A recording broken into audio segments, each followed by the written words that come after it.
इसमें क्या खर्चा हो रहा है? क्या खर्चा? तुम तेल नहीं खाते हो, अगरबत्ती रोज नहीं लगा सकते हो तो एक हफ्ता 2 दिन तो लगाई दो कम से कम। और फिर जितना तुम खर्च करोगे उतना भगवान जरूर देगा। वो दाता है। दाता एक राम, भिखारी सारी दुनिया, और देवता एक राम, पुजारी सारी दुनिया। तो एक दाता देने वाला है, करके देखो। प्रभु कहते हैं कि मेरी तरफ बढ़कर के देख, तेरा यश ना फैला दूं तो कहना, मेरे सानिध्य में आकर तो देख, तेरी झोली न भर दूं तो कहना, लेकिन भरता कौन है? माता लक्ष्मी को पुष्प प्यारे हैं, लाल फूल जो गुलाब के होते हैं माता लक्ष्मी को बहुत ही प्यारे है, बहुत प्रिय है। तो एक दिन भगवान शंकर, विष्णु भगवान, ब्रह्मा जी, तीनों लोग देवलोक में घूमने के लिए आए। ब्रह्मलोक से मृत्युलोक में, देवलोक से देवलोक कहते हैं। तो घूमने के लिए आते हैं तो लक्ष्मी सबसे पीछे थी।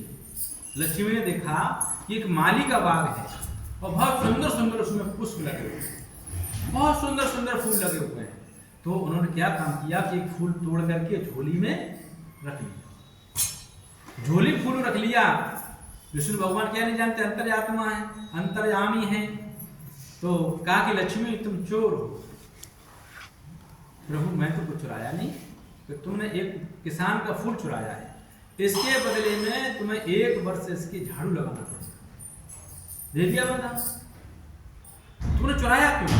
मांग लेती, पैसे से मोल ले लेती, चोरी क्यों किया? अब लक्ष्मी माता ने एक अबला नारी का रूप ले लिया। अबला नारी बन गई और जहां वो माली था उसी माली की कुटिया में जाकर के कहा कि पिताजी हमें रख लो, हम बहुत दुखी हैं। उन्होंने कहा अच्छा तुम दुखी हो तो तुम्हारी बेटी होगी। माता लक्ष्मी को बेटी बना करके वो किसान रख रहा है। जैसे माता लक्ष्मी उसके घर गई तो अपार फूल लगने लगे, अपार फूल हो गए, डाली पे फूल भर भर के 6 महीने में ऐसा हुआ कि उसका सुंदर एक महल बन गया। धीरे धीरे धीरे धीरे साल व्यतीत होने लगे। यहाँ तक हुआ कि उसके लड़कों की शादी फादी भी सबकी हो गई और बहुत कुछ हो गया। होने के बाद माता लक्ष्मी जाने लगी। माता लक्ष्मी ने फूल जैसे ही उसका कर चुकाया तो बेटी समझता था कि उन्होंने अपना रूप लक्ष्मी का दिखा दिया। माता कहकर के उनके चरणों में लेट गया। तो हमारी आपकी कोई औकात नहीं है। देवता जैसे मनुष्य भक्तों के घर पानी भरते हैं, कब भरते हैं? कुछ गलती हो जाती है तो यह गलती मत करो। 5 देवता इंपोर्टेंट हैं। सुबह उठ करके जल जरूर चढ़ाओ, भूलो मत। अगर खेत खलिहान पे है तो उंजली भर वैसे चढ़ा दो। क्यों?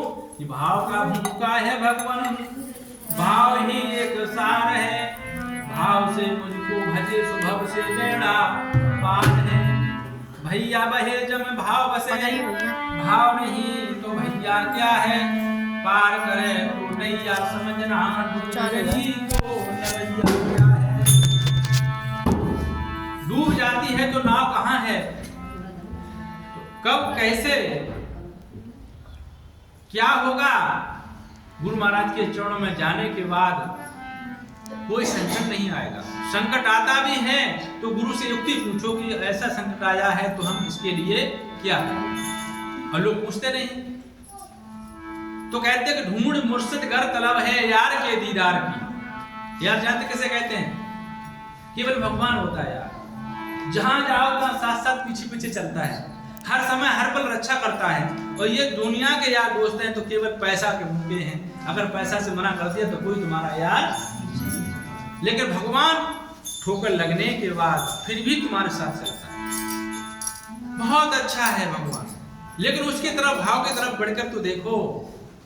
एक राजा ने मंत्री से एक प्रश्न पूछा कि भाई ये बताओ मंत्री कि संसार में ऐसा कौन सा व्यक्ति है जो पेट भर खाना खा के और नींद भर सोता है?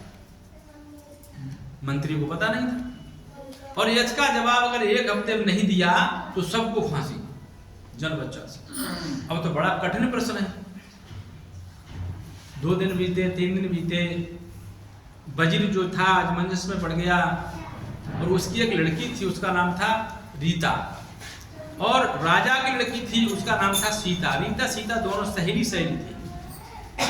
जाकर के सेठ ने क्या काम किया, मंत्री ने अपने बच्चों से कहा कि भाई ऐसा करो, अब रात में निकल लो है दूसरे शहर। क्यों कि राजा का प्रश्न ऐसा है, हम बता नहीं पाएंगे, और बता नहीं पाएगा तो सबको फांसी लगेगी। उन्होंने कहा ऐसा क्या प्रश्न है? तो उन्होंने ये कहा वजीर ने कि संसार में ऐसा कौन सा व्यक्ति है जो पेट भर खाना खा के और नींद भर सो सकता है? अब कहूँ माले बना तो बताए, फांसी लगना ही लगना है। फिर लड़की ने क्या काम किया, रात में 9:30 बजे अपनी सहेली के पास राजा के घर गई, सीता के पास। कहती सहेली हमारी आपकी राम राम, अब हम अपने यहाँ के पास शहर से जा रहे हैं। उन्होंने कहा क्यों? कि तुम्हारा पिता दुष्ट है,